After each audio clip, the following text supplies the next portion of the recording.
también por el SARUS, que en este caso está aquí representado por Manuel Jiménez Povedano, al que le cedo la palabra para que nos explique un poco qué es esto del SARUS y por qué ha tenido a bien organizar este sarao. Bueno, en principio, y sobre todo dar también la bienvenida, ¿no? Y saludar a Pablo, que es el director del SARUS, Pablo Guija, y que de alguna manera delega, ¿no? En nosotros, en Antonio Jesús y en mí, pues la presencia, ¿no? de este servicio de la universidad en la Escuela Universitaria de Osuna y que Dios quiera, ¿no? Y que en adelante pues podamos seguir contribuyendo también a esta forma de entender la universidad. El Servicio de Asistencia Religiosa de la Universidad de Sevilla, ¿no? Lo que significan estas siglas, SARUS, pues nace ya hace más de 30 años en un acuerdo con la propia Universidad de Sevilla y por una forma, ¿no? De entender pues la formación integral, ¿no? Y superior de los alumnos, donde también debería haber un espacio para la reflexión, para compartir y para vivir la fe. Este es el sentido, ¿no? de este servicio dentro de la universidad. Lo conformamos o lo conforman pues sacerdotes y sobre todo por la comunidad, el resto de la comunidad universitaria, profesores, alumnos y el PAS. Bueno, pues en la intención, ¿no? De colaborar tanto con el aula de cultura en la Facultad de Osuna como de también organizar, ¿no? y presentar este espacio, el del SARUS, en esta misma facultad, pues hemos pensado, ¿no? en hacer esta charla coloquio y en invitar también pues, a don Gregorio y que puede ilustrarnos, ¿no? También en este sentido y sobre este tema.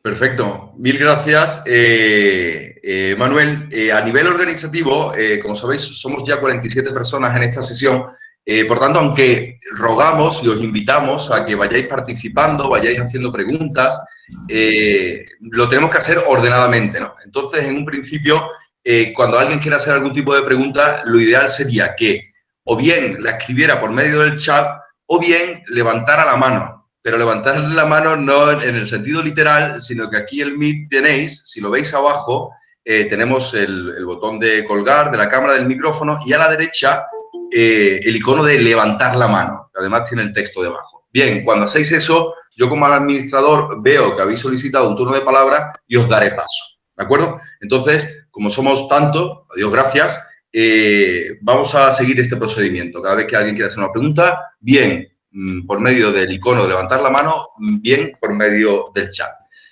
Insistir en que la idea, don Gregorio así nos lo proponía, es que sea dinámico, no que sea una conferencia al uso, sino que vayamos preguntando, vayan saliendo temas y un poco vaya definiendo su propio cauce, ¿no? Entonces, os animo verdaderamente a participar prácticamente desde primera hora. Bien, paso pues al enorme placer de presentar a Gregorio Luri, que es hoy nuestro ponente y que quizás muchos de vosotros ya conozcáis. De cualquier forma, una pequeña presentación, diré que nace en Azagra, Navarra, aunque se fue pronto, ¿no? En su juventud, a los 20 y pocos, si no me equivoco, a Barcelona, donde ha desempeñado sus estudios y su labor profesional. Es licenciado en Ciencias de la Educación y también doctor en Filosofía. Además, es una persona relevante porque además tiene página en Wikipedia. Una cosa que ya te separa un poco del común de los mortales, yo creo. Entonces, aunque me da la sensación de que está un poco desactualizada. Y es que no recoge apenas una pequeñísima parte de sus publicaciones y de su labor profesional.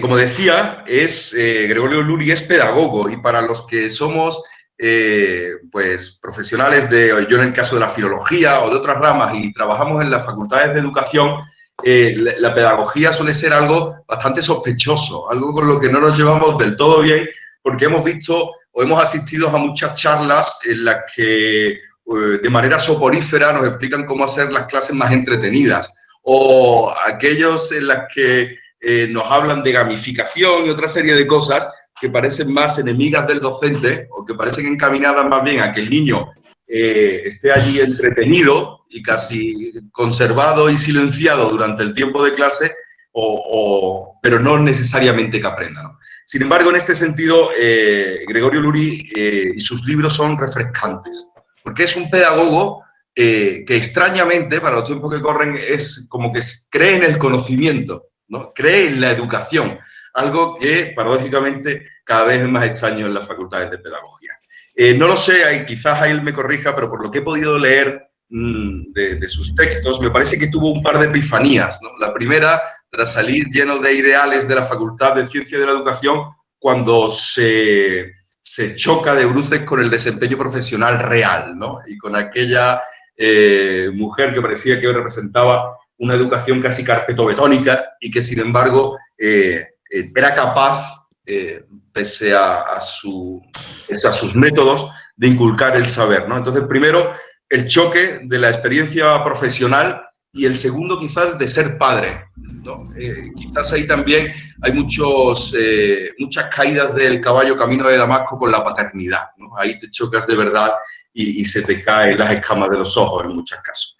Entonces podemos hablar de un pedagogo disidente casi en los tiempos que corren, por su defensa del conocimiento, por su defensa de la escuela, ¿no? Y del conocimiento poderoso, como de hecho se llama el libro que protagoniza el cartel de esta sesión, y es La escuela no es un parque de atracciones. Y ya en su título se ven muy claras las intenciones. Sin embargo, no es el único de sus libros. Tenemos Elogio de las familias sensatamente imperfectas, El cielo prometido, La escuela contra el mundo, etcétera, etcétera. Incluso algunos estudios previos, como por ejemplo he descubierto que en Trota tiene un estudio Prometeo, que me interesa por otras razones.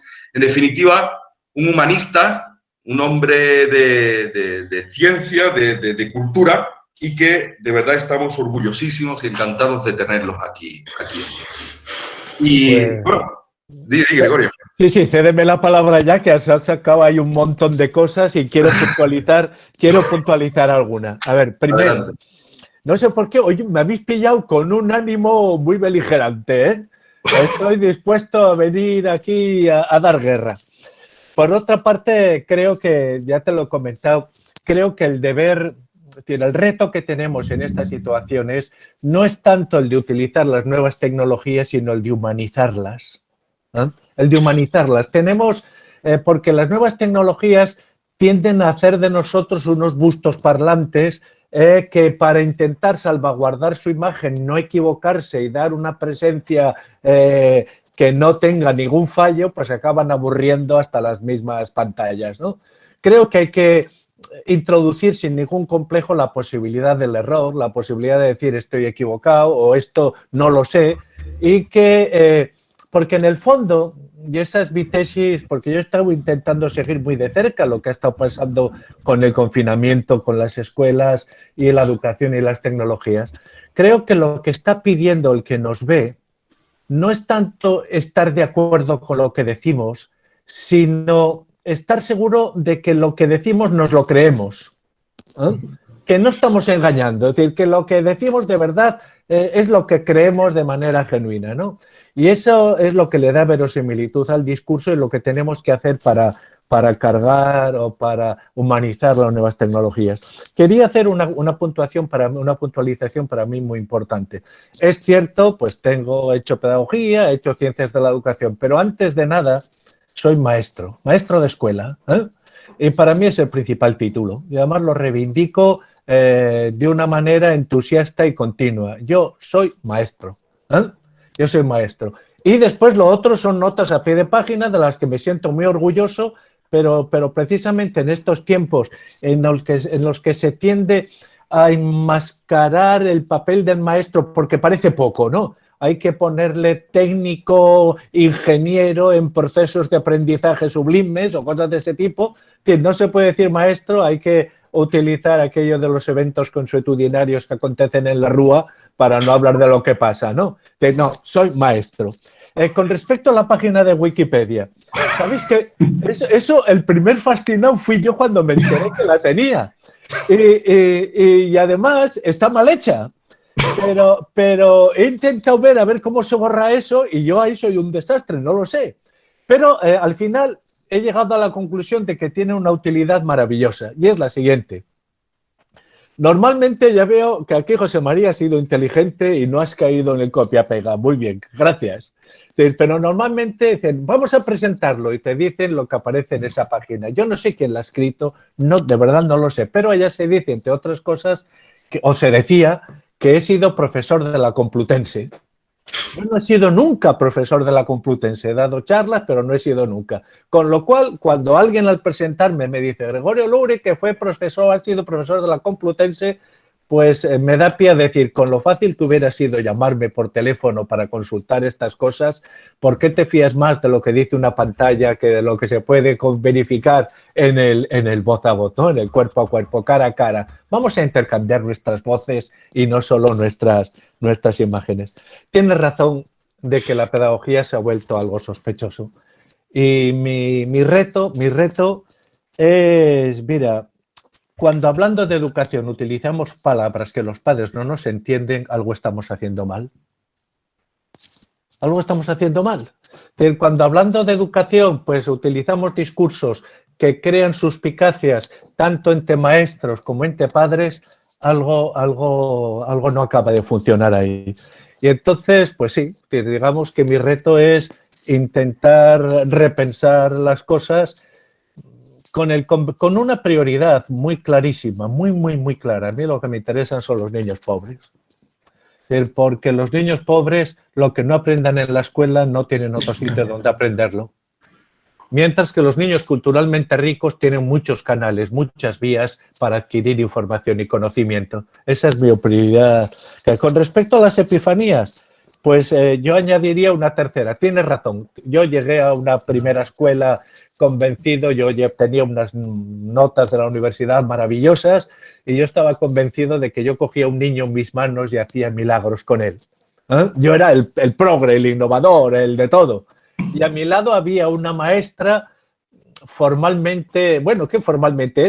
Respondía perfectamente al arquetipo de maestra viejuna, carca, conservadora, antigua, todo lo que queráis, ¿no? Todo lo que queráis.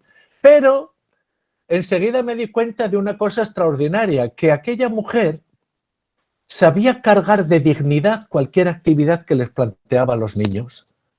Y decía, vamos a hacer un dictado, y sus alumnos se tomaban el dictado con la pasión como si les hubiera propuesto vamos a hacer un viaje a Júpiter, ¿no? Y les decía, pues vamos a salir a hacer, pues que yo era el que proponía, había que salir y desenclaustrar los aprendizajes, pero cuando desenclaustrábamos los aprendizajes, en mi clase únicamente me acompañaban esos 2 o 3 alumnos que nunca saben a dónde ir y se quedan pegados al maestro, los otros los tenía unos encima de un árbol, otros corriendo por allá, y esta maestra cogía un trozo de granito. Y a sus alumnos les enseñaba que aquello era el cuarzo, eso el feldespato y eso la mica. Y aquellos alumnos descubrían las partes del granito como si fuese, qué sé yo, como si les estuviera enseñando las claves del mundo. Y aquella maestra, siendo tradicional, conservadora y todo lo que queráis, era infinitamente mejor que yo. Pero infinitamente mejor que yo, ¿no? Y eso efectivamente fue para mí un choque que me hizo descubrir algo que con frecuencia ignoramos. Mira, el gran Luis Vives hablaba de una expresión que a mí me parece maravillosa, el ars nesciendi, el arte de no saber. Y descubrir lo que no sabes e intentar hacerte con alguna imagen de tu ignorancia son algunas de las cosas importantes de la vida. Es cierto que el segundo es ser padre, pero hay que añadir un tercero. Es decir, ser abuelo, que estas son palabras muy mayores. Ser abuelo te reconcilia con todo, te reconcilia con tu edad, te reconcilia, ya no te duelen las rodillas, ya no pasa nada. Es decir, es ¿cómo os diría yo? El gran premio de consolación de la vida, ¿no? Cuando todo parece que está todo para abajo, aparece ahí una explosión de vitalidad. A mí, que vengan mis nietos y suban corriendo aquí a mi cuarto y se me echen encima, pues me parece maravilloso. Y el libro del que más satisfecho estoy es un libro que he escrito, una especie de novela corta o cuento largo, como se quiera, con mi nieto de 11 años, Bruno, y que se titula Mi familia es bestial. Que escribir un libro a 4 manos con tu nieto, pues, bueno, eso es un lujo. Mi nieto cree que lo ha escrito gracias a mí. Yo sé que lo he escrito yo gracias a él. Y perdona, si veis que me alargo, por favor, cortarme, sin piedad. No, descuida, pero menos mal, ¿eh? La bala de la Wikipedia me ha pasado rozándome la oreja. Yo vino de la comprendido. Yo creo que no, yo no lo voy a poner esto. Bueno, yo creo que es de rigor un poco dibujar cuáles son los contornos de la situación a la que nos referimos, ¿no? Porque la damos por sentado y en la Facultad de Educación se da por sentado a tantas cosas que a veces no somos capaces o no nos damos cuenta de que en realidad se trata de un paradigma concreto y no el único posible, ¿no? Entonces, normalmente se opone lo que es la escuela antigua, la educación antigua con la nueva, ¿no? Y siendo lo nuevo, lo mejor. Y ahí hay una falacia, ¿no? Porque la novedad no siempre implica ninguna mejoría. Además de que no es tan nueva, ¿no? Como ahora quizás nos puedas decir. Pero me gustaría, Gregorio, que en la medida de lo posible pudieras dibujarnos cuáles son las características principales de cuál es el paradigma educativo hoy que impera en la pedagogía y la educación nacional. Yo creo que básicamente lo que nos pasa, no solamente en España, pero en España de una manera muy clara, es que hemos perdido claridad sobre los fines de la educación. Ya no sabemos muy bien qué es eso de una persona educada. ¿Eh?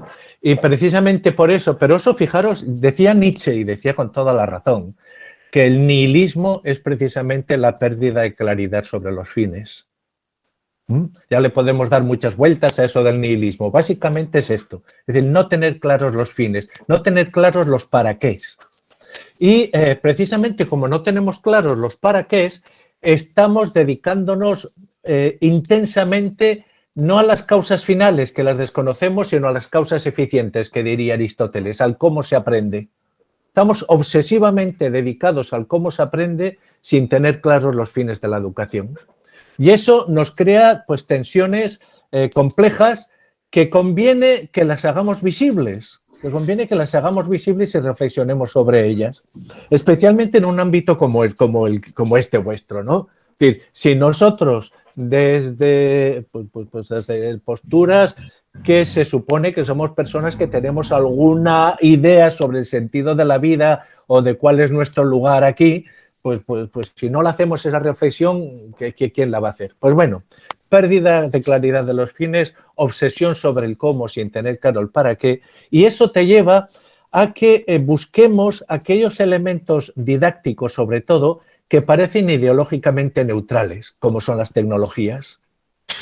Las tecnologías parece que, que no son ni buenas ni malas, que depende cómo las utilices, y entonces esa obsesión también por lo que ideológicamente parece neutral, no hace sino enmascarar nuestra falta de claridad sobre los fines. Y aquí podríamos señalar muchos más, pero reduciéndome a los aspectos que me parecen más importantes.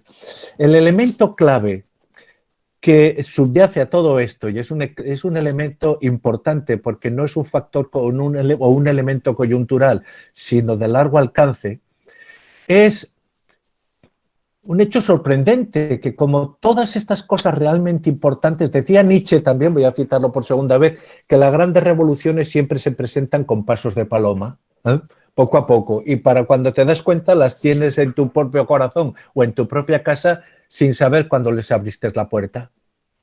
Las revoluciones que arman mucho jaleo son aquellas que aparecen gritando por las calles y todo el mundo sabe que llegan. Pero las revoluciones que realmente son relevantes son esas que avanzan a paso de paloma y, ya os digo, sin que nos demos cuenta ya están habitando con nosotros. Entonces, esa revolución es la pérdida de peso específico de lo bueno a favor de lo nuevo. Y esto es importante, porque entre las categorías centrales de lo que ha sido Occidente, lo bueno, lo bello, lo justo, formaban, pues digamos que los elementos sustantivos, ¿no?, sobre el que pilotaba todo lo demás. Hoy, si algo se presenta como nuevo y sobre todo si se presenta como innovador, ya no necesita justificar que sea bueno. Ya se da por sí, si es innovador, se introduce sin discusión. Y ahí hay un elemento que a mí me parece muy inquietante, porque nos lleva a suponer que nada que tenga una cierta historia detrás puede ser bueno, ya que no puede ser innovador. Pero os voy a poner un ejemplo, si me lo permitís. Pero claro, uno va pues leyendo, viajando, tienes contacto con unos y con otros y hay experiencias que te parecen claves. Hay una escuela en Nueva York, en State Island, la Neudorf High School, que fijaros, permitidme que os cuente esta anécdota, bueno, es algo más que una anécdota, porque creo que puede ser clarificadora. En esta escuela se encontraron con que pues los alumnos no sabían razonar. Eso que les dices con mucha frecuencia, razona la respuesta o argumenta por qué o tal, pero los alumnos no sabían. Y entonces uno de los profesores planteó una cuestión radical. Decimos que no saben razonar, les pedimos que razonen, pero ¿alguna vez les hemos enseñado a razonar? ¿Qué quiere decir enseñar a razonar? Y se quedaron todos perplejos. Resulta que no lo sabían. En aquel claustro no sabían, o al menos reconocieron, que no sabían qué quería decir enseñar a razonar. Entonces dijeron, vamos a buscar métodos. Estuvieron buscando métodos y al final, con el único que dieron, es con el método que habían desarrollado para enseñar a razonar unas monjas católicas en los años 50. Entonces, ¿qué hicieron? ¿Lo copiaron? No, se basaron en él. Se basaron en él con un argumento magnífico que consistía en lo siguiente. Vamos a ver, ¿en qué se diferencia el niño o el alumno que razona bien del que no razona? Pero no en sentido general. Vamos a ver qué palabras en concreto utiliza, qué conectivas lógicas. Vamos a ver qué es lo que utiliza uno que no utiliza el otro. Y a partir de ahí desarrollaron su método. A mí esto me parece que es la pedagogía. Preguntarse, primero, ver qué problemas tienes. ¿Qué problemas tienes? Segundo, ver si ese problema se debe a una fatalidad o realmente hay un déficit pedagógico. Es decir, si el problema de aprendizaje es un problema de un trastorno, qué sé yo, que los adolescentes son incapaces de aprender a razonar o hay detrás un déficit pedagógico. Esa me parece que es una postura un punto de partida serio, riguroso y científico pedagógico, ¿no? Después, cuando te has planteado esto, el por qué unos lo hacen bien y otros lo hacen mal. Porque si ninguno pudiera hacerlo bien, si ninguno sabe hacerlo bien, entonces probablemente el problema no es pedagógico, es otra cosa, ¿no? Entonces, ¿por qué unos sí y otros no? Buscar las razones, buscar los motivos. Bueno, pues si ahora, cuando termine esto, ahora mismo, cuando queráis, buscáis en Internet la Writing Revolution, es decir, la revolución de la escritura, pues os encontraréis con toda una metodología que se ha desarrollado a partir de esto. Y en la Neudorf son conscientes de que están haciendo las cosas bien. ¿Y por qué son conscientes de que están haciendo las cosas bien? Porque el número de alumnos del centro que pasa a la universidad ha crecido muchísimo, más de 10 puntos, desde que se han planteado cómo enseñar a razonar y cómo practicarlo, etcétera, etcétera. Para mí, insisto, eso es la pedagogía. Y eso no quiere decir que esté en contra de lo nuevo. Sería absurdo. ¿Cómo voy a estar en contra de lo nuevo si ahora estamos comunicándonos, ¿no?, a través de una pantalla de un ordenador o nos estamos conociendo y seguro que esto es el inicio de una amistad? ¿Cómo voy a estar en contra de lo nuevo? Lo que sí que me parece es que hemos de disponer de algún criterio para juzgar la bondad de lo nuevo y que ese criterio no nos lo ofrece lo nuevo, nos lo ofrece alguna otra cosa, es, de nuevo, la claridad de los fines. Es decir, podemos alargarnos mucho más, pero esas me parece que son las cuestiones relevantes. Ahí, Gregorio, hablas de... Porque, claro, ¿cuál es la forma de juzgar una pedagogía? Por sus frutos, ¿no? Sin duda, sin duda. Eso, mira, eso insisto mucho cuando me llaman, y además lo hago muy, muy a gusto, de pues bastantes centros para hacer evaluaciones externas. Yo, ¿sabéis lo que hago? Primero, antes de... Yo digo, pues voy a ir el día 17, pero igual 2 o 3 semanas antes acudo allá a ver cómo salen y cómo entran los alumnos y los profesores. Voy allá para ver cómo están los pasillos. Me presento y digo, mira, sí, ya sé que tenía que venir 3 semanas más tarde, pero vengo hoy. Y quiero ver los pasillos. Y yo encantado, ¿no? Ahí se ven muchas cosas. Entonces, quiero ver los pasillos, quiero ver los rincones de los patios y sobre todo quiero ver los lavabos. porque en la higiene de los lavabos es donde encuentro yo el grado de respeto que merecen esos alumnos al equipo del centro.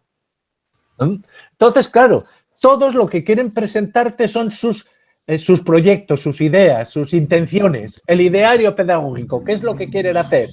Y yo les digo, a mí no me... Yo doy por supuesto que todo el mundo lo quiere hacer bien. Que no se me ocurre un maestro, a no ser que tenga un trastorno psicológico grave, que quiera hacerlo mal. Que todo el mundo quiere hacerlo bien. Pero tus intenciones no viven en el papel del proyecto, viven en la conducta de tus alumnos. Es la conducta de tus alumnos la que pone de manifiesto tu ideario.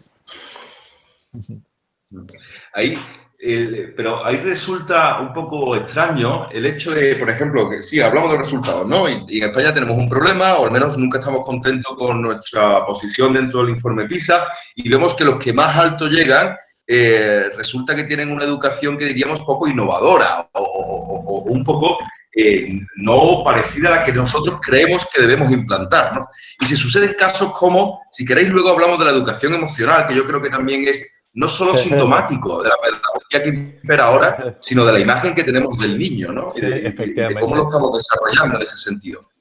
Pero después, por ejemplo, a mí me resulta fascinante, por ejemplo, de las inteligencias múltiples. Resulta que es, bueno, aquí es como, no sé, parte del credo. Es decir, cuántos TFGs o TFMs tiene lo de la inteligencia múltiple, no se te sabría enumerar, pero un porcentaje significativo de ellos, ¿no?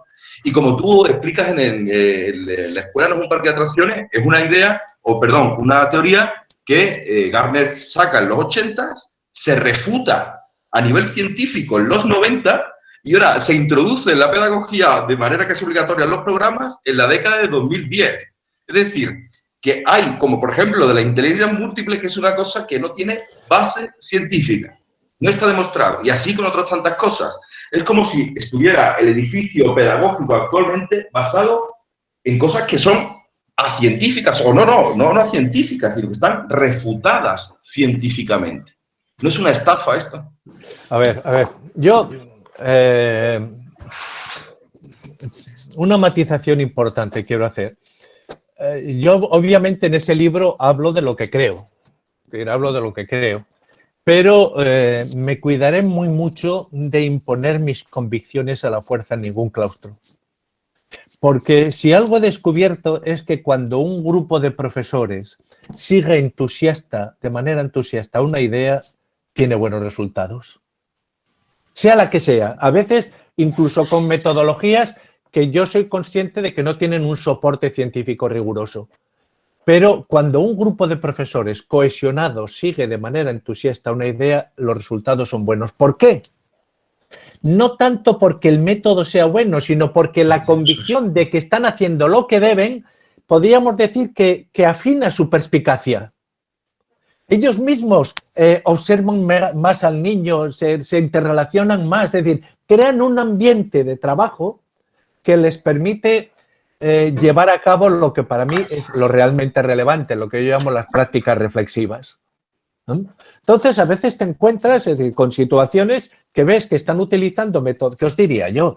Pues yo creo que hoy, desde un punto de vista científico, no hay duda de que los métodos analíticos de aprendizaje de la lectoescritura son muy superiores a los métodos globales. Yo creo que este es un tema que hoy está superado clarísimamente por las ciencias de la educación. De hecho, digamos que hay muchísimos estudios que lo confirman una y otra vez. Ahora bien, fijaros, esto es curioso. A partir de esa cantidad de estudios científicos, en Estados Unidos, algunos estados han impuesto obligatoriamente el método analítico como proceso de lectura o de aprendizaje de la lectoescritura. Yo ahí ya no lo veo tan claro. No lo veo tan claro, porque si el método global, que es en principio menos científico, en principio no, está demostrado que es menos científico, tienes detrás unos maestros entusiastas que se desviven por hacerlo, ¿qué es lo que hacen? Que tienen 20.000 ojos, 20.000 oídos, 20.000 manos, intentan por todos los medios crear ese intangible que es esencial en la educación, que en el fondo, pues resulta que nosotros educamos básicamente por impregnación. Aquello que tú realmente estás convencido, que lo haces con entusiasmo, entusiasma a los demás. Bien, dicho esto, pues obviamente yo creo que hay que saber algunas cosas, que los debates científicos siguen para adelante y que lo de las inteligencias múltiples no parece tener a ningún neurólogo, por ejemplo, de referencia apoyándola. No parece que haya una metodología científica detrás que la apoye. Y después, pues que resulta un dato que es muy claro, que cuando hablamos de inteligencias múltiples siempre hablamos. No bailamos, no dibujamos, no hablamos. ¿Por qué? Porque en el lenguaje se pone de manifiesto esa capacidad dialéctica que Platón nos enseñó que en definitiva era la inteligencia, esa capacidad de conducir la pluralidad a la unidad y de desglosar la unidad en pluralidad. Ese camino de ascenso y de descenso que es en definitiva la base de la inteligencia. Por otra parte, los estudios científicos nos ponen de manifiesto algunas cosas que no queremos ver. Y ahí está otro elemento, es decir, hoy no queremos saber nada, por ejemplo, del cociente intelectual. No queremos saber. ¿Por qué? Pues porque la inteligencia o el cociente intelectual crea diferencias. Y tendemos a pensar que si no las vemos, no existen. Pero esas diferencias existen. Y esas diferencias existen y por eso mismo es importante tener en cuenta aquellos alumnos con más déficit para intentar ayudarles al máximo, porque sabemos también que con los métodos adecuados, esos alumnos con menos, vamos a decirlo así, competencia intelectual, progresan más que con los métodos no adecuados. Entonces, bueno, pues entonces, como no queremos hablar de la inteligencia general, del factor G de inteligencia, recurrimos a otras cosas. Ahora bien, mirad, yo creo que la psicología diferencial está ahí y que los datos que está aportando son importantes. De hecho, entre los estudios de los últimos años más recientes está un estudio de Finn, un psicólogo relevante, muerto hace poco, que demostró que en las últimas décadas, de los años 30 hasta finales del siglo XX, parecía que el cociente intelectual de los jóvenes europeos, norteamericanos, estaba creciendo año tras año y desde finales del siglo XX para aquí eso está descendiendo. Y ese descenso parece que se debe básicamente a que trabajamos los aspectos generales de la inteligencia como si se pudieran trabajar haciendo abstracción de los contenidos, ¿no? Y resulta que no es así, necesitamos contenidos para pensar, pero no solamente necesitamos contenidos para pensar, es que un contenido matemático requiere un acceso intelectual distinto que un contenido geográfico, un contenido literario, un contenido estético o un contenido geográfico. Es decir, que el objeto de conocimiento, aquello de Balmes, mira, cada vez me gustan más nuestros clásicos. Balmes, el criterio, me parece que es un pensador extraordinariamente moderno. Lo que escribe, por ejemplo, sobre la emoción me parece insuperable. Pero cuando Balmes dice que tenemos el deber de ver en la cosa lo que hay en ella y solo lo que hay en ella, ese deber del realismo, ¿no? de atrevernos a mirar cara a cara la realidad. Entonces eso lo estamos ocultando, creyendo, haciéndole creer al niño que se pueden construir conocimientos, que el constructivismo nos lleva a que cada uno tiene su verdad. No. Tenemos el deber de ver las cosas como son. ¿Y cómo son? Pues igual no lo tenemos claro, pero sí que tenemos claro que hay maneras muy equivocadas de verlas. Hay, ¿cómo os diría yo? Esa necesidad de humildad ante el conocimiento, esa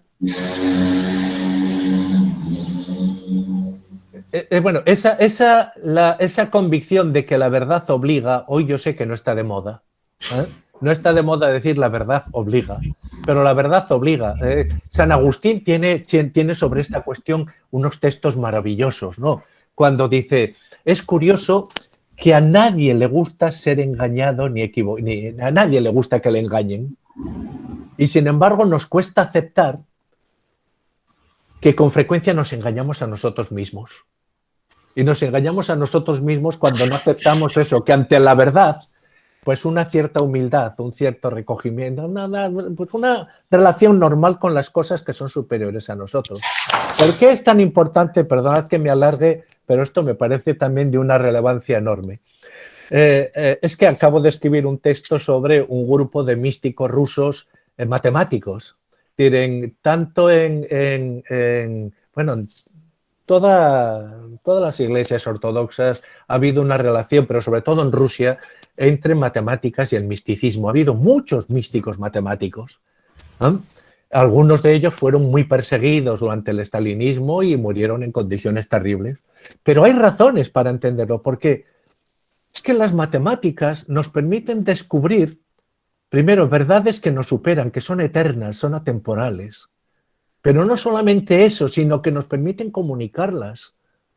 Que nos permiten comunicar esa verdad eterna que nos supera, es decir, que hay una razón, un logos, que nos permite entendernos perfectamente entre nosotros y con la eternidad.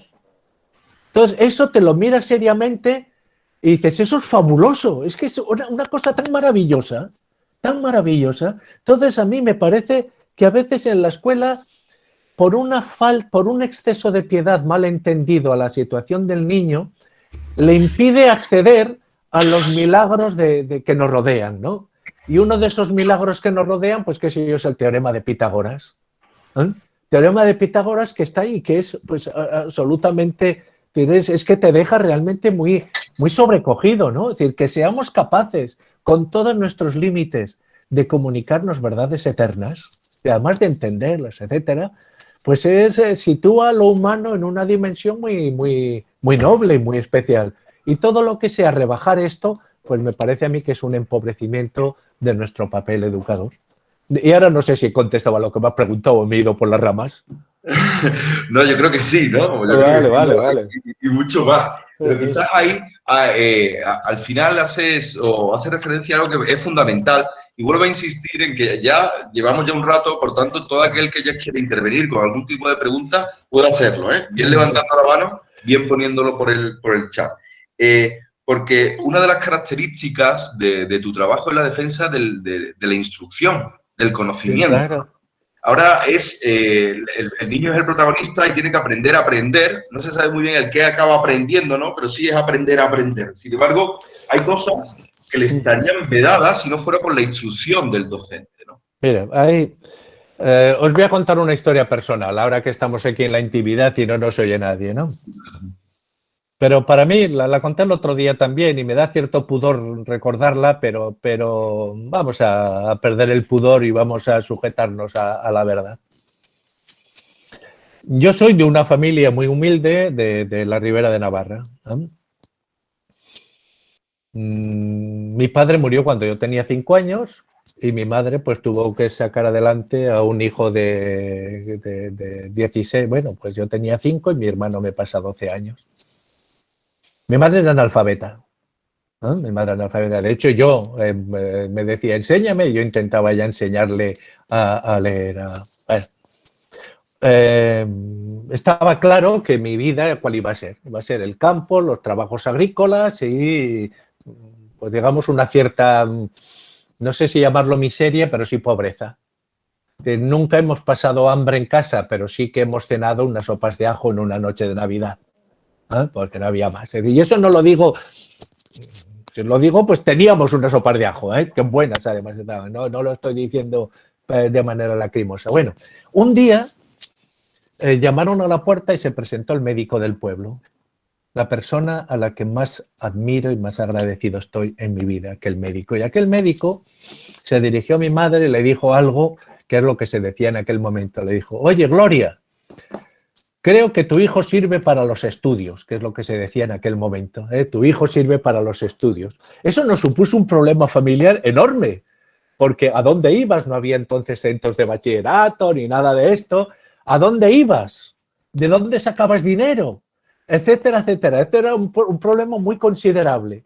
Pero lo importante es que aquella persona, no era un maestro, repito, no era el maestro, era el médico. Aquella persona vio en mí unas posibilidades que ninguno de mi familia había visto y desde luego yo ni sospechaba. Aquel médico no se limitó a darme palmadas en la espalda o a acompañarme, sino que de ahí yo, de esa experiencia, extraigo mi definición de maestro, que la digo y la repito 1000 veces, de que el maestro es el amante celoso de lo mejor que puede llegar a ser el alumno. Porque ¿cuántos niños fracasan porque no han tenido a nadie a su lado que les haga visibles lo que pueden llegar a ser y sobre todo se lo haga apetecible, visible y apetecible, ¿no? Entonces, y eso necesitas alguna persona de autoridad. Que no te sirve que tu amigo te diga que vas a ser campeón de fútbol o que vas a ser delantero centro de los Osasuna. Yo lo que necesitas es que te lo diga el entrenador de los Osasuna. ¿Eh? Por eso el hecho de que fuese el médico para nosotros fue extraordinariamente relevante. Es decir, alguien te dice que puedes aspirar, que es legítimo para ti, o sea, que puedes tener sueños y que sueños que trascienden todo lo que has conocido. Os tengo que decir que además, en mi caso, pues al final encontramos un internado en un colegio de capuchinos en Alsasua, en el norte de Navarra. Para mí aquello fue terriblemente traumático, porque era un ambiente vascófono y yo llegué allá y me encontré con que todo el mundo hablaba mal. Para mí, todos hablaban mal. Sin embargo, todos se reían de mí porque decían que yo hablaba mal.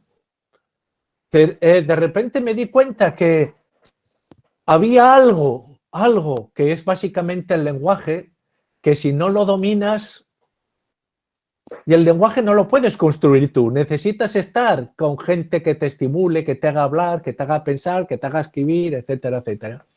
Tengo que decir, para completar esta historia, para mí de un valor sentimental, como os podéis imaginar, que mi madre nunca me preguntó si aprobaba, si suspendía, si me tenía que matricular, no me tenía que matricular.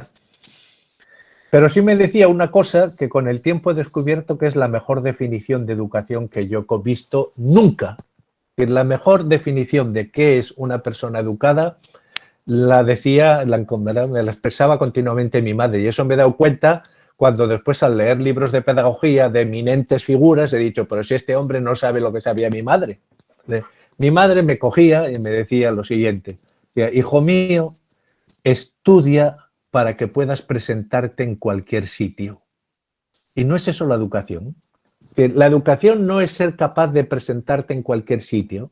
Pero conociendo a mi madre eso quería decir dos cosas. Primero, obviamente, que tener una llave para moverme en ambientes muchísimo más amplios que el de mi familia y el de mi pueblo. Quería decir también otra cosa. Quería decir, presentarte en cualquier sitio quiere decir, o quería decir, ser capaz de relacionarte con el humilde sin prepotencia y relacionarte con el poderoso sin servilismo. Entonces, pues eso es la educación. Pero para eso, pues necesitas, primero, eso, hacerle visible al alumno una imagen que lo trasciende, hacérselo apetecible y de vez en cuando también recordarle lo que puede dar de sí. Y recordarle cuando haga falta con una sonrisa de oreja a oreja y cuando haga falta con una cara seria. Es decir, que estás por debajo de tus posibilidades. Yo de esa experiencia saqué el título de un libro que tiene, que sé que suena provocador y precisamente por eso lo hice. Y además el origen está en una conferencia en la Facultad de Derecho de la Universidad de Sevilla, precisamente. El título era El deber moral de ser inteligente. Por una razón muy sencilla, porque si no somos inteligentes no podemos aspirar a ser morales. Y segundo, de la misma razón que no me puedo sentir orgulloso de mí mismo, que os diría yo, si me corto un brazo, es decir, si me mutilo, no me puedo sentir orgulloso de mí mismo si no desarrollo mis capacidades intelectuales. Pero para eso, especialmente los niños pobres, necesitan a alguien a su lado, vamos a decir una palabra que no es muy de moda pedagógicamente, pero muy importante. Necesitan a alguien a su lado que les dé la tabarra. Que les dé la tabarra. Tirey, no te distraigas, me has hecho eso. Y necesitan a alguien que les diga que cuando haces, pues qué sé yo, les dices, oye, escríbeme un texto sobre tal cosa. Y tú le llevas ilusionado el texto que has escrito, te diga, no, mira, esto no se deduce de esto. Esto otro lo tendrías que haber desarrollado mejor. La conclusión no la veo clara, vuelve a escribirlo. Y tú enfadado, cabreado con la persona que te lo ha dicho, pues y lo vuelves a escribir. Y se lo entregas de nuevo y te dice, no. Está mejor, desde luego, pero mira, entre esto y esto creo que le falta un paso intermedio. Y aquí podrías haber puesto un ejemplo y lo clarificaría mejor. Y esto, pues la conclusión me parece que puedes ampliar un poco más. Y tú vuelves con tu hoja y con tu enfado terrible, lo vuelves a hacer, se lo llevas por tercera vez y entonces aquella persona te dice, vamos a comparar la primera con la tercera. Vamos a comparar. ¿No te sientes orgulloso de haber llegado a la tercera? Y claro que te sientes orgulloso, porque en ese momento ya no te acuerdas lo que has protestado, no te acuerdas lo que ha supuesto pues, volver a intentar. Aquello que decía Sócrates, ¿no? El sentimiento mejor es el de sentirse vencedor sobre uno mismo, mientras que el sentirse derrotado por uno mismo es lo más vergonzoso que hay. Desde luego no es lo que se escucha hoy día, ¿no? Ese premio del esfuerzo y esa... Bien, voy a darle el paso ahora a Manuel para que formule una pregunta y luego ya tenemos Liliana, si no me equivoco, que tiene levantado la mano y también en el chat una pregunta de Norberto, ¿vale? Entonces, podéis ir formulando las preguntas levantando la mano que después de Manuel vamos a ir dando paso a las preguntas del público. Por favor, Manuel.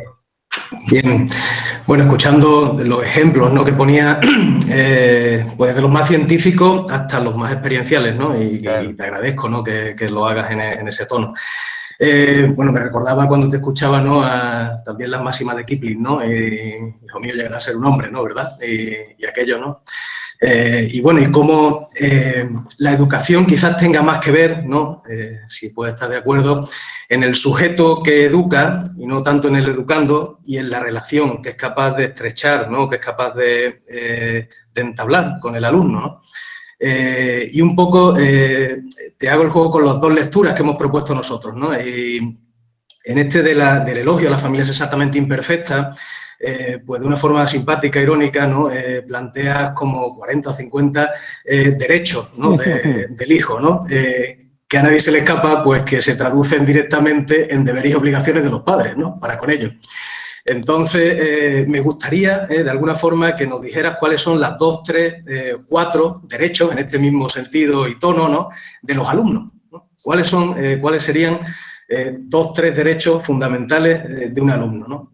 A ver, primero, mira, la educación la podemos definir de muchas maneras, pero hay una escuela cristiana aquí en Barcelona, cerca de Vic, La Gleva, que nos propusimos escribir un folleto muy pequeño, que tendría 20 páginas, sobre cuál era el fin de la escuela cristiana. ¿Cuál era el fin de la escuela cristiana? Y queríamos hacerlo de una manera muy sencilla, muy coloquial, muy clarificadora y muy directa. Y enseguida se nos mostró una cosa así de claro, que puede resultar retador o puede ser una formulación retadora para quien no conozca la escuela cristiana o para quien tiene una escuela cristiana solo como etiqueta formal pero no la práctica, ¿no? Es decir, la escuela cristiana es una educación para la libertad. Una educación para la libertad. Claro. Eso, pues ya digo, puede resultar polémico. Pues está muy bien que resulte polémico, ¿no? No hemos venido siempre a poner paz. Está bien que resulte polémico. Pero, claro, eso hay que desarrollarlo, ¿no? Desde mi punto de vista, el hombre libre es el que no echa sobre los demás las culpas de sus fracasos. Porque si echas sobre los demás las culpas de tus fracasos es que ellos son los que te controlan y tú eres un autómata en sus manos. Por lo tanto, aspirar a ser libre es aspirar también a ser el dueño de tus fracasos. No hay nadie por el que solo soy libre si no hay nadie detrás mía al que le pueda echar la culpa. Mira lo que he hecho por tu culpa. No, lo he hecho, ¿no? Pero eso significa, a la hora de la verdad, asumir las riendas de tu propia vida. Asumir las riendas de tu propia vida. Y aquí os voy a decir también otra cosa que a mí me resulta muy divertida. Porque según qué cosas dices, parece como que las digas con intención de provocar. Y dices, pues bueno, pues si provocas, pues provocas. Pero mi obligación y mi intención es hablar de lo que creo. ¿Eh? Y si me equivoco, pues no será la primera vez. Pues eso es, el pensamiento es eso, en definitiva, ir corrigiéndote, ir perfilando, ir rehaciendo, y tal, ¿no? Pero para entender, a mi modo de ver, lo que es la educación y ese asumir las riendas de tu propia vida, un concepto imprescindible es el de alma. El alma. Y os voy a decir por qué. Ahora no estoy pensando en un punto de vista teológico, en un concepto teológico de alma. Estoy pensando en un concepto filosófico, pues como lo utilizaba Platón, ¿no? El alma tiene una ventaja sobre los supuestos sustitutos que han aparecido en los últimos años. El yo, el sujeto, el cerebro, la conciencia. Y es que el alma es una instancia capaz de asumir responsabilidades sobre sí misma. Y no tenemos más que leer la literatura cristiana, ¿no? Esa capacidad de dirigirte al alma, etc. El alma no solamente es capaz de asumir responsabilidades sobre sí misma, sino que el cuidado del alma, la epimeleia seautón de Sócrates, la cura, el cuidado, etcétera, forman parte esencial de lo que llamamos la cultura occidental y desde luego la cultura cristiana. Pues bien, ¿qué es el alma? ¿Qué es el alma? ¿Ah? Yo planteo esta definición del alma, insisto, que me interesa más utilizarlo porque me ayuda a pensar los problemas del presente que porque intente ni provocar ni recuperar conceptos. No, me parece que es un concepto que no tiene sustitutos del alma. Yo defino el alma de esta manera. El alma es aquel ámbito desde el cual lo mejor que podemos llegar a ser se dirige a lo que somos. Y creo que todos lo entendemos. ¿Eh? ¿Y cómo sabemos qué es aquello? ¿Cómo encontramos lo mejor que podemos llegar a ser? Tampoco es tan complejo. Simplemente lo que podemos hacer es recoger las mejores experiencias que hemos tenido de nosotros mismas y con esas experiencias construir una forma de lo que podemos llegar a ser. Que no se trata, por tanto, de buscar en los libros lo que podemos llegar a ser, sino de buscar en nuestra práctica, con la convicción de que, como decía Kant, no se puede ser moral fragmentariamente. Tienes que buscar, ¿no?, una forma de ti. Pues bien, ese cuidado del alma, ese cuidado de uno mismo, necesita, entre otras cosas, para poder llevarse a la práctica, necesita lenguaje, necesita vocabulario. Pero es que además esto no es algo esencial a la tradición cristiana. El buscar las palabras precisas para nombrarnos. ¿Eh? El estar continuamente pues dando vueltas a las palabras que nos dicen. Murió hace poco un monje en Montserrat, Lluís Duc, que decía que nuestra misión en este mundo es empalabrarlo, empalabrar el mundo, el reto, ¿no? Empalabrar el mundo. Para eso necesitas palabras. ¿Y cómo necesitas palabras? Pues necesitas información, necesitas conocimiento. A veces nos olvidamos de cosas muy elementales. Y entre eso elemental está algo que en la tradición cristiana no deja de ser tan raro, una teología. La teología es una rareza extrema porque es un logos sobre theos. Un logos sobre theos, por eso el cristianismo es la única religión que tiene una teología. En el Islam o en el judaísmo, con todos los respetos, hay una reflexión sobre la ley. Una reflexión sobre la ley, pero una reflexión lógica sobre theos, y de ahí, de esa reflexión, nacen las cátedras y la universidad, ¿no? Tiene esa búsqueda de razones. Pues bien, desde esa tradición me parece que la educación no deja de ser sino el reto de ir asumiendo las riendas sobre nosotros mismos. Básicamente, si no eres en absoluto dueño de ti, no eres ni una persona educada ni una persona culta. Con respecto a los derechos de los alumnos, mira, lo voy a plantear de esta manera, que va más allá de ese libro. Yo creo que los alumnos que están en ese aula a la que vamos a entrar ahora. Estamos allá a punto, con la mano en la manivela, a punto de entrar en el aula. Los alumnos tienen derecho a que nos hagamos estas 3 preguntas, o si queréis, estas 3 reflexiones, muy sencillas, y que nos las hagamos cada vez que vamos a entrar a un aula. La primera, que nos digamos, es muy posible que ahí adentro haya un alumno más inteligente que yo. Igual aún no se ha despertado toda su inteligencia, pero es muy probable que uno como mínimo, sea más inteligente que yo. Por lo tanto, mucho cuidado, porque voy a ser juzgado por alguien más inteligente que yo. Segundo, es altamente probable que ahí adentro haya alguien que sea mejor persona que yo. Igual también toda su dimensión ética está sin desarrollar, pero eso quiere decir que tarde o temprano mi experiencia actual será recordado por alguien moralmente superior a mí mismo. Y después la tercera cuestión, que entronca con lo que os comentaba del médico de mi pueblo. Es altamente probable que haya ahí un alumno que está esperando una palabra que le ayude a visualizar lo mejor que puede llegar a ser. Fíjate, me parecen, son 3 cosas que tampoco hace falta desarrollar mucha teoría, sino tenerlas en la cabeza y dedicarle 3 segundos antes de entrar al aula. Y os aseguro que toda la práctica posterior cambia. Cambia porque entonces cuando estás mirando a aquellos alumnos que tienes delante, te será ese el que es más inteligente. Quizás ahora le pregunto cuál es la capital de España y me ha dicho no sé cuál, pero ¿y si se despierta y resulta que entonces te están enjuiciando intelectual, moralmente, y después eso necesitan de ti? Podríamos hablar más, pero eso me parece que creo haber respondido a lo que don Manuel me preguntaba. Perfecto, qué bonito lo de empalabrar el mundo, ¿eh? ¿Verdad que sí? Sí, sí, es precioso. Además, ya solo y además, mientras más palabras tenga, más ancho será el mundo, ¿no? Más significativo, más rico, ¿no? Claro, mira, estaba una vez en una radio católica aquí en Barcelona y estábamos, bueno, se puede decir, estaba entonces Jordi Pujol, que estaba un filósofo de aquí de Cataluña, había un ateo, muy militante, muy orgulloso de su ateísmo, cosa a la que tiene perfecto derecho, por supuesto, y estaba yo. Y aquel ateo, que tenía muchas ganas de guerra, en un momento determinado pegó un puñetazo sobre la mesa y dijo: a ver, decidme, ¿qué le debemos al cristianismo? ¿Qué le debemos al cristianismo? Y en esas situaciones es bueno no ponerse demasiado trascendente.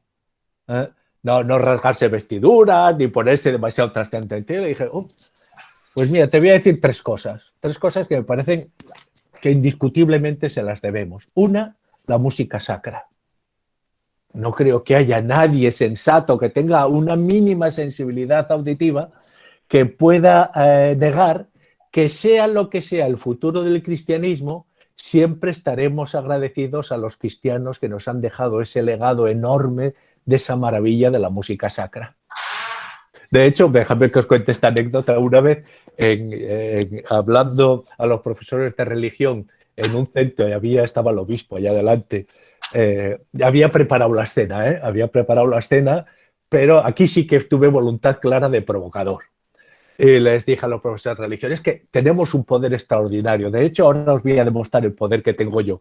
Voy a convocar a Dios y se va a aparecer aquí mismo. Uy, se creó una tensión terrible, porque yo les había dicho, voy a convocar a Dios y va a aparecer, de verdad. Y estaba ya el obispo que me miraba diciendo, ¿dónde he metido aquí? Y le dije, ya veréis, manifiéstate. Y en aquel momento sonó a todo volumen el Locus Iste de Bruckner. No sé si lo tenéis presente. Locus Iste. Bueno, una maravilla, una absoluta maravilla. Eso es divino. Es que tenía toda la razón el Papa Benedicto cuando hablaba de la música como una vía de acceso a lo sagrado. Escuchas, de verdad, si no lo conocéis. Si no conocéis el Locus Iste de Bruckner, que nada, son un minuto, lo escucháis y veréis, decir, quien ha compuesto eso merece nuestro agradecimiento eterno. el cristianismo tendrá o no tendrá razón, los curas serán o no serán, el Papa será o no será, el Vaticano, lo que queráis. Pero ese legado, es decir, nuestro mundo es más rico gracias a que ha habido una serie de personas que han compuesto, nos han dejado en herencia para todos la música sacra. Entonces, claro, me dijo, pues bueno, tienes razón. Y otro, dije, hombre, llevamos 20 siglos de profundizamiento del alma. 20 siglos, ¿eh? Mirando a quiénes somos, cómo somos, pues qué sé yo, Descartes sería incomprensible, totalmente incomprensible. O Rousseau, las confesiones de Rousseau sin San Agustín. Las confesiones de San Agustín, pues lo que nos está poniendo es eso, algo absolutamente fantástico, ¿no? Descubrirnos a todos sus estados del alma, ¿no? Sus estados anímicos. Y llevamos, pues eso, 20 siglos intentando ver quiénes somos. Entonces me dijo, vale. Y la tercera, y le dije, la mala conciencia. ¡Ah, la mala conciencia! Y le dije, pero es que sin mala conciencia no tendríamos gran literatura. Ya, también es cierto. Pues efectivamente, sin mala conciencia no tendríamos gran literatura, ¿no? Entonces, y ahora no sé por qué me he venido yo aquí. Porque hablábamos de lo de empalabrar el mundo. Ah, exacto. Sí. Llevamos eso. Cuando hablábamos de estaba pensando en empalabrar el alma también, ¿no? Buscar esos 20 siglos de profundizamiento para buscar las palabras que nos expresen. Claro que sí, perdonad. Bueno, pues si os parece, vamos a dar paso ya a las preguntas que tengan nuestros amigos aquí presentes, y vamos a empezar con Liliana, que levantó la mano hace muchísimo y que le pido perdón por la demora. Liliana, si eres tan amable. Bueno, muchas gracias. Soy Liliana de Argentina, de la provincia de Entre Ríos. Y bueno, un enorme placer escucharlo. Bueno, con todo esto la pregunta concreta es, Argentina hace unos 40 años está sumergida en este debate, piedad por el alumno o pensamiento sanmiartino. Y vamos perdiendo a los sanmiartinos, vamos perdiendo feo la pelea. Bueno, las escuelas están más abocadas al asistencialismo que al aprendizaje. Son más parecidas a un parque de diversiones que una escuela, etcétera. Una cuestión cultural. Bueno, concretamente, ¿cómo se sale del lodazal? ¿Cómo salimos? No pido recetas, pero por lo menos pido una punta de la madera. Pues podríamos ensayar una oración. No se me ocurren muchísimas más alternativas. Vamos a ver, no podemos rendirnos, ¿eh? No podemos rendirnos, primero. Y segundo, tenemos que celebrar nuestras convicciones y defenderlas con una sonrisa de oreja a oreja. Vamos a convencer más por lo que somos que por lo que decimos. ¿Eh? ¿Y quiénes somos? Pues somos personas que defienden sus convicciones con alegría. Y que además el otro día estuve el sábado en un colegio que me pareció magnífico, Juan Pablo II, en Madrid. Y comenzó también la cosa con un cierto tono de preocupación y le decía, pero hombre, aquí no. Aquí precisamente el no tengáis miedo, pues hay que creérselo, ¿no? Pero no tengáis miedo, no navete paura, ¿no? No tengáis miedo. Eso hay que creérselo. ¿Por qué creemos? Porque, vamos a ver, ¿es bueno o no es bueno crear personas de verdad autónomas, pero no proclamadas? Es decir, ¿queremos la autonomía? No. ¿Es bueno o no es bueno dar herramientas para fomentar y facilitar esa autonomía? ¿Es bueno o no es bueno que una persona vaya asumiendo progresivamente las riendas de su propia vida? Entonces, ¿eso cómo se hace? Con respeto, por supuesto, pero respeto no significa darle sobre todo a los pobres tu lástima y después abandonarlos sin herramientas en la puerta de la escuela cuando terminan su escolaridad. Eso me parece vergonzoso, me parece una claudicación. El respeto significa básicamente lo que comentábamos antes, hacerle visibles sus posibilidades más altas y hacérselas también apetecibles. visibles y apetecibles. Con esa idea, básicamente, de que creemos en la autonomía de las personas y creemos en la libertad, entendida tal como os decía, de verdad, que la libertad, el otro día, no hace muchos días, en la Fundación Botín de Madrid, yo ponía este ejemplo. Podemos ver la libertad de dos maneras. La persona que está perdida y entonces le da igual para dónde va, es plenamente libre, le da igual. Lo mismo puede ir para el norte que para el sur, pero en realidad lo que está es desorientada. ¿A quién le interesa la libertad de la orientación? O de la desorientación. Y después la persona que sabe a dónde quiere ir y entonces va evaluando los caminos que lo pueden llevar hacia ahí y cuando se encuentra una dificultad, pues busca alternativas. Es libre para buscar alternativas. Es la claridad de la meta la que nos hace realmente libres. Entonces, todas estas cosas yo creo de verdad que hay que defenderlas con tranquilidad y con un optimismo, de verdad, con optimismo. ¿Por qué? Porque quizás nosotros, eso de salvar al mundo o salvar a Argentina sea demasiado complicado, pero igual no es tan complicado lo que os comentaba antes de entrar al aula a hacer esos tres pensamientos, ¿no? Igual no es tan complicado eso. Pues vamos a llevarlo. Pero en la idea básica, nosotros estamos para fomentar la autonomía de los alumnos, esa autonomía que se debe a un respeto esencial. Y ese respeto, insisto, no consiste en crear minusválidos afectivos o minusválidos el conocimiento.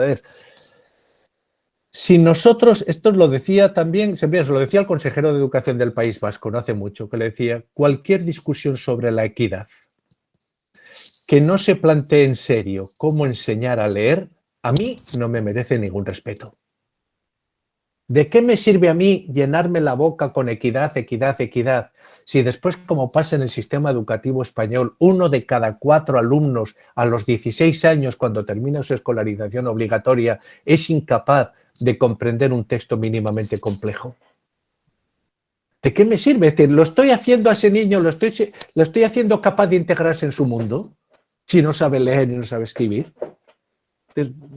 No, de verdad, un brindis por Argentina, un brindis por el futuro de la Argentina, de verdad, un brindis por el futuro de la Argentina y vamos a defender lo que creemos con convicciones y por otra parte te voy a decir una cosa que igual no sé si es del todo elegante decirlo, pero me habéis pillado en un momento sincero y vamos a hablar con... En el mundo de la educación hay mucha hipocresía. No es lo mismo lo que se hace que lo que se dice que se hace. No es lo mismo. Entonces, cuando tú hablas de las escuelas, todas te dicen que son maravillosas, todas están innovando, todas respetan muchísimo, todas el niño al centro, todas son creativas, todas todo lo que queráis. Pero después ves que se encuentran con los problemas propios de la condición humana. Y para esos problemas propios de la condición humana, ¿qué quiere decir? ¿Qué quiero decir? Pues mira, que el hombre a veces es el mismo hombre. A veces es bueno, a veces es muy bueno, a veces es malo, a veces es muy malo, a veces es regular y hay que quererlo como es. Como es, no para aceptarle todo, sino ya que eres así para buscarle el camino de lo que es a lo que puede llegar a ser. Pero un brindis por el optimismo. No nos dejemos nunca, de verdad, por derrotados, porque al final el optimismo es el mensaje. Perfecto, mil gracias. Pasamos ahora, no sé si se da por satisfecha Liliana. Sí, perfecto. Solo optimismo y bueno, levantar una oración, creo que va a ser lo más. Sí, pero vamos a ver. Yo tengo un libro que he escrito en la Escuela contra el Mundo y se subtitula El optimismo es posible. Y yo les digo a los maestros que me quieren escuchar lo siguiente. Cuando cobréis el sueldo, una parte de ese sueldo, pensad que os la pagan no por el trabajo que habéis hecho, sino por ser optimistas. No dejarse rendir nunca por las circunstancias. Un maestro, por supuesto, ha de ser científico, de tener conocimientos, pero un poco de alma de Quijote ha de tener. un poquito de alma de Quijote, ¿no? Pero, ¿qué quiero decir con esto? Pues que da igual que fracases 200 veces. A la 201 vuelves a cargarte de ilusión. Es que es tan triste la figura del maestro quemado. Es que probablemente no hay un trabajo más duro que la enseñanza para un maestro quemado, para un maestro que no es optimista.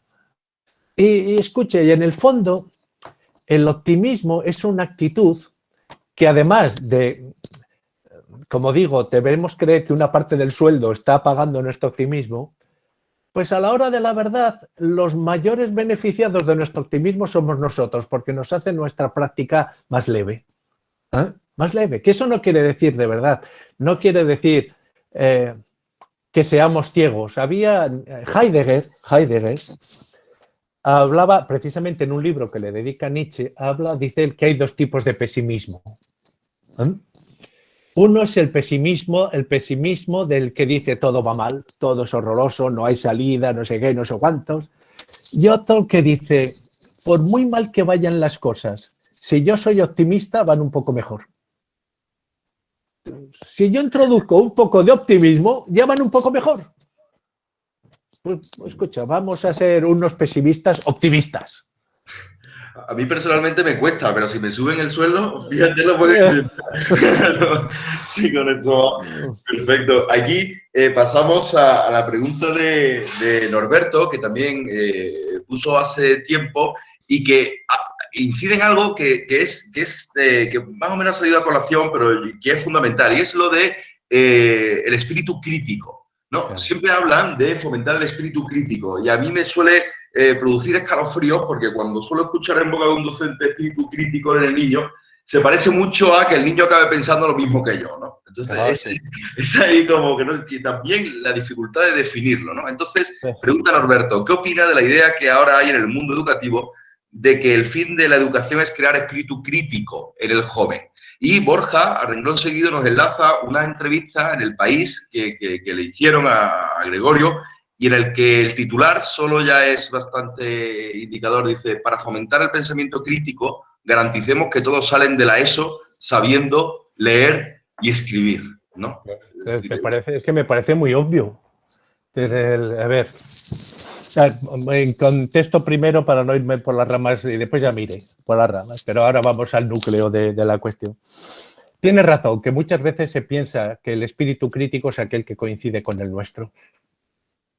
Y la prueba es que, y vosotros imaginaros unos padres de Vox que su hijo les aparece mañana y le dice, oye, que me echo de Podemos.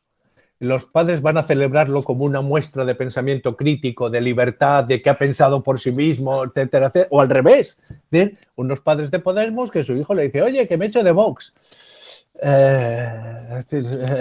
Sí, es muy fácil predicar, pero dar trigo es otra cosa, ¿no? Yo por eso digo que más importante que el pensamiento crítico es el pensamiento riguroso. Es el pensamiento riguroso. Con frecuencia tendemos a pensar por pensamiento crítico la opinión casi improvisada. Y muchas veces en los exámenes le decimos al alumno, opina. Yo la palabra opina la eliminaría de la pedagogía. Porque la opinión solamente tiene valor porque es mía. Y entonces además lo decimos con mucha frecuencia. Es mi opinión, respétala. Si es tu opinión, no tengo por qué respetarla. Te respetaré a ti como persona. Pero tu opinión, si es solo una opinión, lo que me interesa es qué argumentos sustentan tu tesis. Porque cuando esos argumentos sean explícitos, es posible el diálogo entre tú y yo. Porque podremos discutir si esos argumentos son consistentes, si son mejores estos otros, etcétera, etcétera. Entonces, lo que me importa es las razones que aportan, que presentan tu tesis.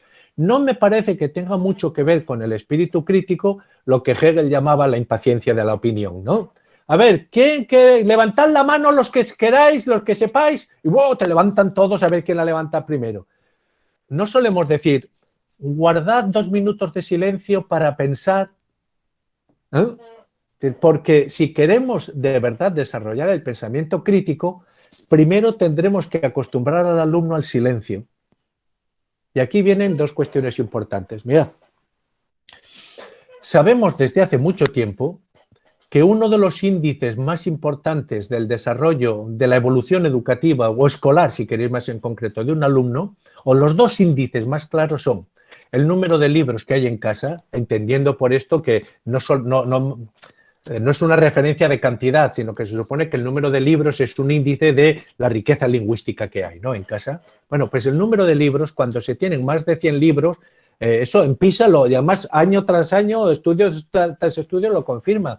La diferencia entre el que no tiene libros en casa y el que tiene más de 500 libros en casa es casi 2 años de conocimientos con respecto a la escolaridad. Es como si uno estuviese en tercero y el otro en quinto. Y segunda cuestión, por lo tanto las palabras, volvemos a encontrarnos a ellas, son importantes. Segunda cuestión, algo que parece como si fueses un sádico cuando lo defiendes, pero sabemos que la capacidad de un niño para postergar su gratificación es un elemento esencial de su desarrollo psicológico. Todos seguro que habremos visto alguna vez un famoso vídeo en el que aparece un niño de preescolar al que se le pone un pastel delante y se le dice, mira, ahora te vas a quedar solo aquí con el pastel. Yo voy a tardar un poco en volver, salgo y ahora vuelvo. Si cuando vuelva no lo has probado, te regalaré 3 pasteles más, una pelota de fútbol y una bici. Entonces se va, el niño se queda solo y ves que hay niños que son incapaces, absolutamente incapaces de resistir la tentación y ahí se lanzan a por el pastel. Otros que están sufriendo pero aguantan, ¿eh? Y otros que impasibles, que no les afecta para nada. Pues bueno, esa capacidad para introducir un momento de reflexión entre la emergencia de un deseo y la respuesta que le damos a ese deseo, decía Dewey que era el fin último de la educación. Por cierto, buena parte de lo que hoy se entiende por escuela innovadora bebe de Dewey, escrito, bebe de Dewey sus tesis, pero hay que leerlo entero a Dewey. Y Dewey insiste en esto, dice 2 cosas importantes, dice, las buenas intenciones, si no tenemos ninguna manera de verificarlas en los hechos, son intenciones dogmáticas. Y segundo, dice, el fin último de la educación es ser capaces de crear en el niño la posibilidad de un momento de reflexión entre la emergencia del deseo y la respuesta. Pero es que eso no solamente es lo que nos humaniza, sino que en ese momento de reflexión es donde enraiza toda la cultura, absolutamente todo lo superior que somos, ¿no?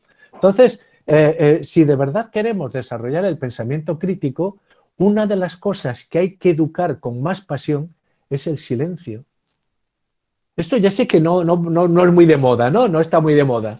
Pero es que si no somos, y eso además, teniendo en cuenta que algunos estudios nos dicen que muchos niños en la actualidad le tienen miedo al silencio. Es decir, que en una situación de silencio se sienten terriblemente inquietos, inseguros, tienen miedo.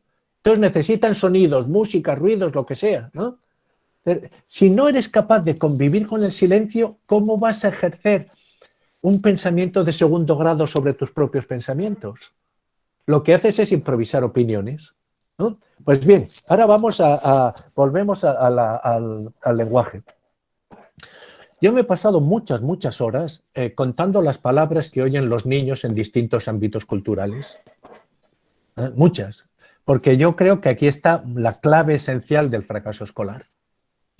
¿Y sabéis lo que ocurre? Que hay niños que escuchan alrededor de 500 palabras por hora.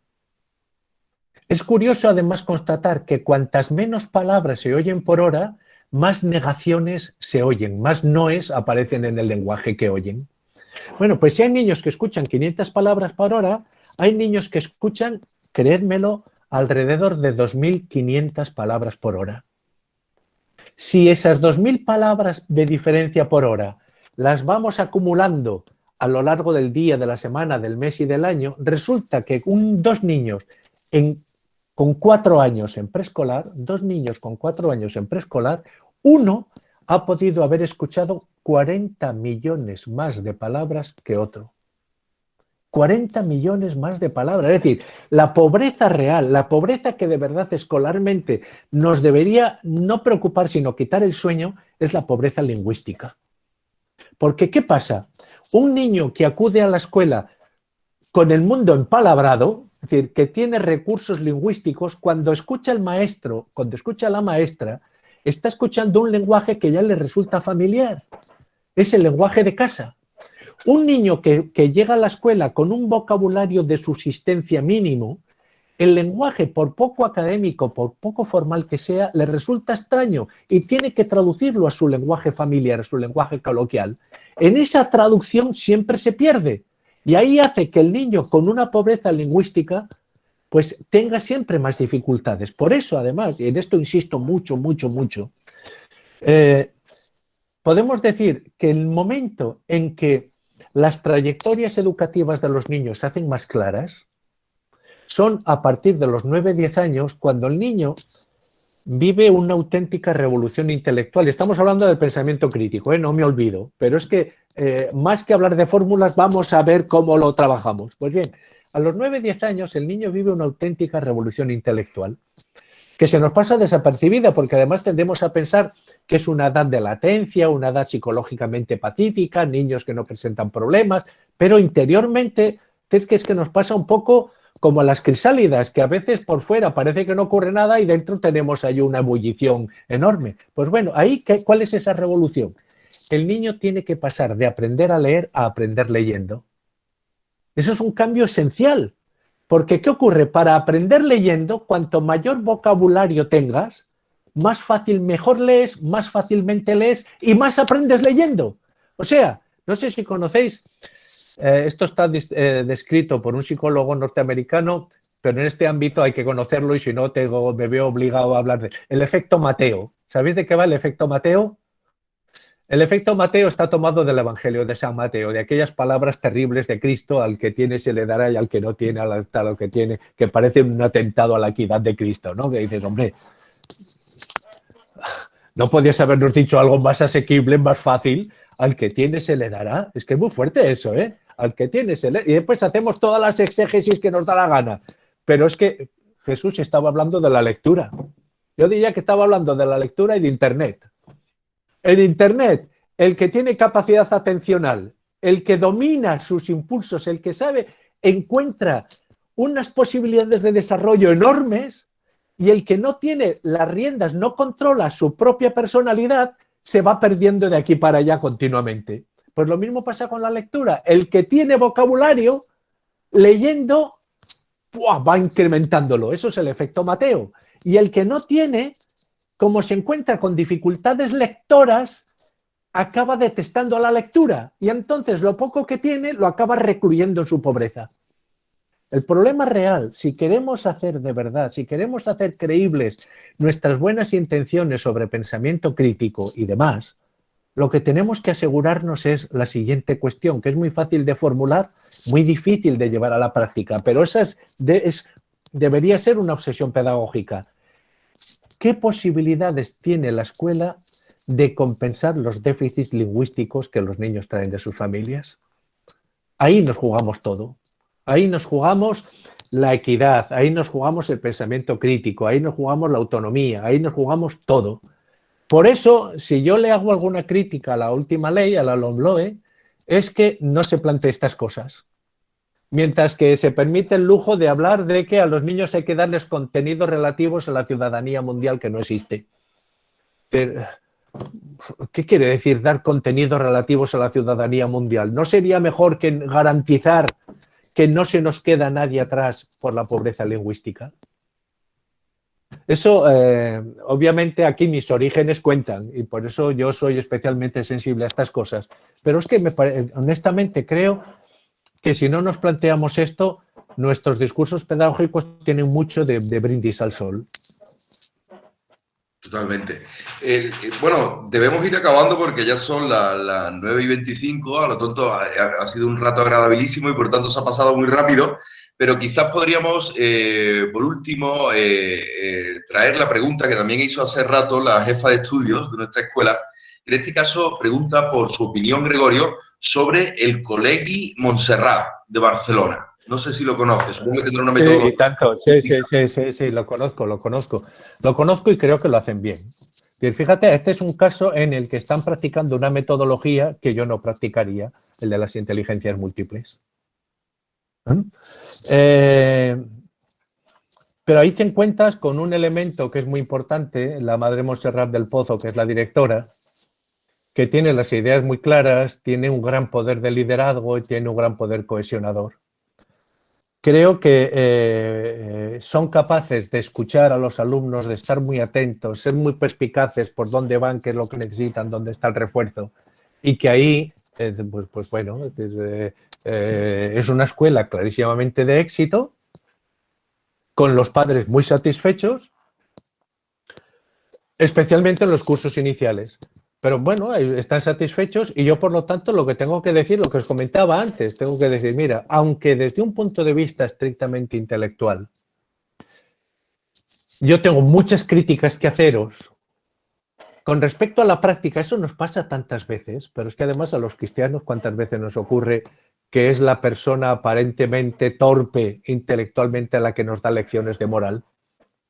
Que dice, nosotros vamos con nuestra sabiduría de habernos leído, qué sé yo, a Karl Rahner y nos parece que somos no sé qué, y después te encuentras que a la hora de la verdad esa persona pues se ayuda al que tiene al lado y tú vas ahí de intelectual prepotente. Mientras tú estás mirando a la luna a ver si encuentras la verdad, el otro está ayudando a su hermano, ¿no? El mundo de la práctica, el mundo de la praxis, la vida en realidad, y esta es una de las grandezas de la condición humana, la vida no cabe en ninguna teoría. Contra los esquemas que intentan reducirla, se rebelaba con toda la razón el gran Unamuno, ¿no? Que decía, no, la vida es más grande que todos los esquemas que le intentamos poner. Pues la escuela y la práctica, el contacto humano, allá donde se encuentran un montón de vidas, es mucho más grande que los esquemas que intentamos ponerle. Yo buscaría para mí una escuela en la que los fundamentos teóricos estuviesen de acuerdo con mis convicciones. Pero tengo que decir que en la práctica me encuentro escuelas que son magníficas, que funcionan muy bien, con metodologías que yo, en principio, no comparto. Pues bueno, pues ahí está. Eso no me parece que sea ninguna humillación de la inteligencia, sino una celebración de la complejidad de la vida, ¿no? A mí me parece que está muy bien. Es decir, que los seres humanos no seamos tan fácilmente clasificables, es una de las garantías de nuestra libertad. Eso quiere decir que por mucho que de vez en cuando aparezcan dictadorzazos o dictadorcillos que intentan pues modelar al ser humano de acuerdo con unos criterios, eso nunca acaba saliendo bien. Porque aquello, recordad para mí el inmenso Graham Greene cuando hablaba del factor humano, ¿no? El factor humano siempre acaba pues diciendo la suya, ¿no? Siempre acaba diciendo la suya. Y eso pues es una suerte. Mientras no seamos, algunos se escandalizan y buscan. Fijaros que una de las paradojas del siglo XX es que en ningún siglo se ha reflexionado más sobre lo que es el hombre, ni nos hemos preguntado más sobre lo que es el hombre. Hemos tenido filósofos, es decir, la antropología filosófica ha generado una enorme pléyade de filósofos, especialmente en Alemania, y todos esos filósofos fueron incapaces de prevenir o de prever lo que iba a pasar, ¿no? con Hitler.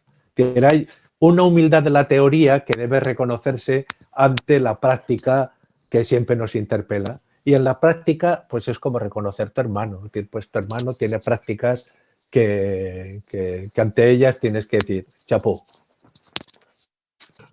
Perfecto. Muy bien. Yo creo, no, porque además ya son 9:30, yo no creo que ya sea educado retener más a don Gregorio. Por tanto, yo creo, Manuel, ¿qué te parece? Cerramos aquí. Perfecto, y además muy agradecido, por supuesto, ¿no? Le agradecemos el tono, por supuesto, la humanización de las pantallas, ¿no? que nos proponía. Yo recordaba que en su libro nos decía lo de mirada a mirada, cara a cara, ¿no? Como el mejor de los métodos, ¿no? para dirigirnos unos a otros y especialmente pues, el educador al educando, ¿no? Pues le agradecemos, ¿no? que a través de una pantalla y un soporte pues, físico y digital, pero que percibamos, ¿no? ese cara a cara y ese mirada a mirada, ¿no? Esta vez en las palabras. Yo eso lo tengo, son de las cosas, de las convicciones que ves confirmarte, porque hay algunas convicciones que con la edad pues han ido tambaleándose, otras que dicen mejor que las sustituyamos por otras porque esto no acaba de sostenerse, pero hay algunas que ves que pasa el tiempo y cada vez se reafirman más, ¿no? Se reafirman más. Y es que lo que pasa en el cara a cara entre dos personas, entre un maestro y un alumno, no tiene sustituto. No tiene sustituto, pero hay que saber mirar, ¿eh? Hay que saber mirar. Y eso porque el alumno, cada vez me interesa más en pedagogía lo que yo llamo el análisis del error. El análisis del error del alumno. Y me vais a permitir que acabe con esto porque me parece que es sumamente importante. ¿Qué ocurriría si a mí ahora se me rompe el brazo y voy al médico corriendo y me dice, no me extraña que te duela, tienes un 2 en salud, adiós? Diríamos, yo no voy al médico para que me diga que tengo un 2 en salud, ¿no? Pero eso ya lo sé, ¿cómo me puede decir esto? Lo denunciaría y diría, este médico, este señor, ha faltado a su deontología profesional porque yo he ido con el brazo roto y me dice que tengo un 2 en salud.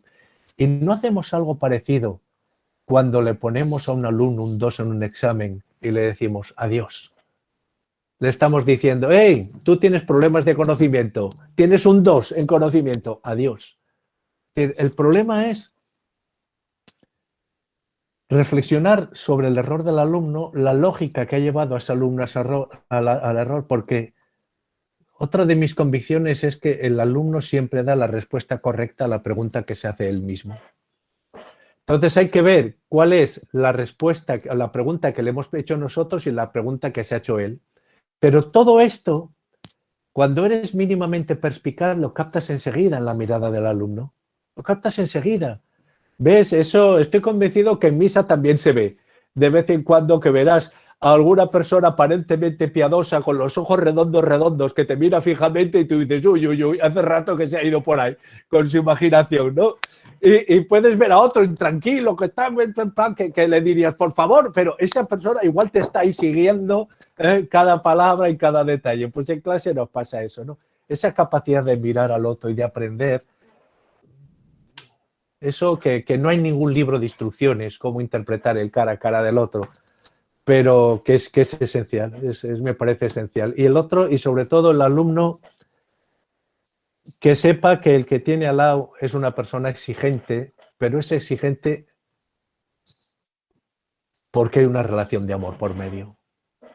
El amor no puede ser claudicante, el amor tiene que ser exigente, ¿no? Y además, mira, yo he descubierto que pues ya me estoy alargando otra vez, perdonad.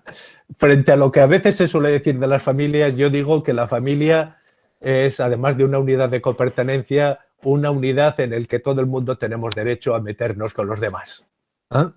¿Por qué? Pues porque yo lo veo a veces mis nietos, uno de 11, el otro cumple el 25, 7 años, y a veces se me quedan mirando y me dicen, como diciendo, abuelo, vigila esa actitud o vigila ese... Y me parece muy bien. Donde hay amor, pues hay la necesidad de ser sinceros y de decir esto tal cual. Creo que la diferencia entre los alumnos actuales, los niños y los adolescentes actuales y los de mi tiempo es que un adolescente o un niño actual puede permitirte que seas riguroso. Lo que no te permitirá nunca es que seas arbitrario. Y hacen muy bien. Y hacen muy bien. Pueden permitirte que seas riguroso y con frecuencia te exigen que seas riguroso. Pero tienen que saber que ese rigor no obedece a una debilidad o un capricho tuyo, sino a un gesto, a un acto de amor hacia lo que representan ellos. Y ahora sí, me callo. Muchas gracias. Bueno, en realidad es por usted de algún modo, ¿no? Nosotros estaríamos aquí mucho más si no lo permitiera. Bueno, muchos agradecimientos por parte de miembros de nuestro claustro y de otros participantes en esta conferencia. Y ya pues cierro dándole las gracias desde el aula de cultural, ¿no? Desde la DECA ya lo ha hecho don Manuel. Pues yo como coordinador del aula cultural y en nombre de la Escuela Universitaria de Osuna, muchísimas gracias, de verdad. Creo que ha sido un placer para todos y además por los comentarios que están dejando en el chat ha dejado con apetito, ¿no? Estaban preguntando, al final hemos quedado sin saber por la inteligencia emocional, etcétera. Pues bueno, don Gregorio además escribe maravillosamente con tanta claridad y con tanta enjundia como habla, así que para cualquier duda o cualquier cosa que se haya quedado pendiente, yo recomiendo, por ejemplo, en el terreno educativo, la escuela no es un parque de atracciones, aunque quizás don Gregorio prefiera otro, no lo sé. No, es el último, es el último. Yo creo, ahora os voy a decir también una cosa muy sincera y muy honesta. Yo creo que mis libros hay que comprarlos. Y una vez que los has comprado, si se leen o no se leen, ya tiene menor importancia. Pero comprarlos sí, es decir, comprarlos, por favor. Eso me parece que es indiscutible. Pues ya Perdona la sabes, broma. que no me lo pidan prestado, pues. Además, prestándolo no vuelve y yo lo tengo subrayado y ya lo tengo ¡Hombre! de referencia. Así que nada. Oye, os puedo asegurar que me lo he pasado muy bien. Por lo tanto, muchas gracias por contar conmigo y arrieros somos. Eso es, y en el camino nos encontraremos. Bueno, don Gregorio, mil gracias. Y mil gracias a todos por participar en esta sesión. Muchas gracias y buenas noches. Buenas noches.